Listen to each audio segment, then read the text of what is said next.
समाज में श्री अमित अवस्थी साहब अधिकारी एक पेड़ और सात फूल सम्मानित करेंगे। हमारे श्री प्रधान श्री आर.एस. मिश्रा साहब जो हमारे क्षेत्रीय मंत्री रहे जाओ आप सम्मान श्री अमित अवस्थी साहब सचिव सांस्कृतिक विभाग दुर्गा भारतीय भोजपुरी समाज आपका एक साल और पर्यावरण को शुद्ध करने के लिए एक पेड़ तो सूत्र के समान हो रहा है।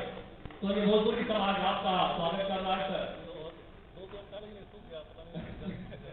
समाज की कृतज्ञता करके आज हम अपने डीआर साहब श्री जोगेश सिंह साहब को भी एक साल और एक पेड़ के द्वारा हम सम्मानित कर रहे हैं। चाहेंगे कि श्री दूसरे श्रीवास्तव साहब श्री देव साहब एवं चाहेंगे कि आप सम्मान में शामिल हो।